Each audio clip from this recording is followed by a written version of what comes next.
Pertanyaan selanjutnya, kalau arwah orang mati kemana perginya seperti tubuh jadi tanah, kalau jiwa manusia dan rohnya kemana Pak Pendeta? Tergantung pemahaman kita soal doktrin manusia. Ada dua macam pandangan di dalam doktrin manusia antropologi Kristen. Pertama disebut trikotomi, kedua disebut dikotomi. Trikotomi itu adalah percaya manusia terdiri dari tiga bagian, yaitu tubuh, jiwa, roh. Jadi ada tiga. Tapi pandangan yang kedua adalah dikotomi. Dikotomi itu percaya bahwa manusia hanya dua bagian, yaitu tubuh dan jiwa atau roh. Jadi jiwa atau roh ini satu elemen, ya.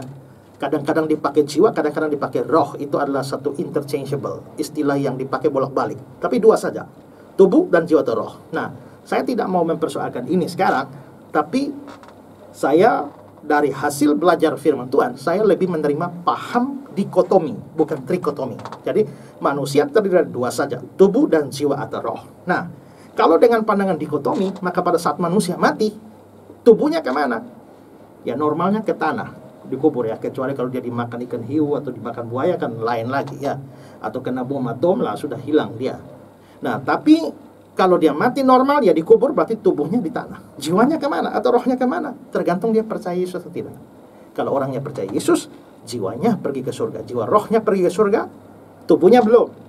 Kalau dia tidak percaya Yesus, ya sudah, jiwa rohnya masuk neraka. Kita ingat Lukas 16, cerita tentang orang kaya dan Lazarus. Nah, begitu mereka mati, orang kaya itu menderita sengsara di alam maut. Alam maut itu bahasa Yunaninya Hades. Hades itu punya beberapa arti, tapi salah satu arti adalah neraka. Dan dilihat dari, dia bilang, aku sangat menderita kesakitan dalam nyala api ini, tempat penderitaan ini. Itu berarti dia memang di neraka.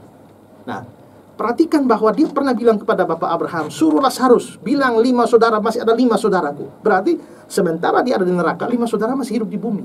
Kalau 5 saudara masih hidup di bumi, berarti dunia belum kiamat. Berarti dunia belum kiamat, dia sudah ada di neraka. Sementara itu, Lazarus ada di pangkuan Abraham. Nah, kata pangkuan itu sebenarnya terjemahan tidak terlalu pas. Pastinya adalah the bosom of Abraham. Di dada Abraham, di pelukan Abraham. Nah, itu kelihatannya gambaran dari sebuah perjamuan. Karena dikatakan bahwa banyak orang akan datang dari timur dan barat dan duduk makan bersama dengan Abraham, Ishak, Yakub dalam kerajaan Bapakku. Nah, duduk makan itu biasanya mereka agak miring, jadi di dada, seperti gaya perjamuan pada zaman orang Yahudi. Mereka setengah tidur, makannya seperti itu. Karena itulah, maka orang sebelah itu bisa di dada orang sebelahnya, ya. Nah, kalau dikatakan Lazarus ada di dada Abraham, maka kelihatannya ada bermakan bersama dengan Abraham. Nah, makan di mana? Banyak orang akan datang dari timur, barat, utara, selatan, duduk makan bersama dengan Abraham dalam kerajaan Bapakku. Berarti Abraham di dalam kerajaan Bapakku, surga.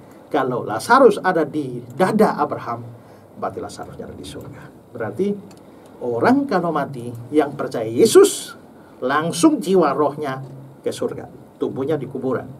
Kalau dia tidak percaya Yesus, jiwa rohnya langsung neraka, tubuhnya masih di kuburan. Lalu tubuhnya kapan? Tunggu Tuhan Yesus datang. Itulah pengakuan iman rasuli. Aku percaya kebangkitan daging atau kebangkitan tubuh. Waktu Yesus datang, terjadi kebangkitan orang mati. Jiwa rohnya disatukan, dan nanti orang yang ke surga itu, tadi kan cuma jiwa rohnya saja yang ke surga. Sekarang digabungkan dengan tubuhnya yang sudah dimuliakan, dengan tubuh kebangkitan, masuk surga utuh. Tapi yang masuk neraka, dibangkitkan juga tubuhnya, lalu digabungkan dengan jiwa atau rohnya, masuk neraka selama-lamanya. Jadi, kapan masuk surga atau masuk neraka? Pas mati.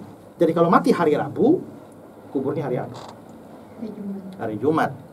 Jadi hari Jumat baru tubuh turun ke tanah, tapi hari Rabu itu sudah langsung ke surga, langsung ke neraka. Nah, karena itu saudara-saudara ya, kalau saudara belum percaya Yesus, hati-hati. Ini musim corona nih, kalau mati tanpa percaya Yesus, saudara bisa langsung masuk neraka. Jadi segeralah percaya Yesus, jangan tunda-tunda. Ya, kalau ada kesempatan percaya Yesus, percaya, karena kita tidak tahu kita mati kapan. Sebentar corona naik di leher, selesai kita ya. Nah, maka sebelum corona datang, percaya. Ya, kalau mati masuk surga. Kalau ternyata tidak mati, maka kita masih punya kesempatan hidup bagi Kristus. Nah, karena orang mati rohnya juga langsung surga, langsung neraka, maka saya bilang tadi tidak ada namanya roh gentayangan, tidak ada namanya arwah penasaran. Ya, tidak ada itu namanya apa? si manis jembatan Ancol dan sebagainya tidak ada di Alkitab, yang ada di Indosiar ada. Ya, oke.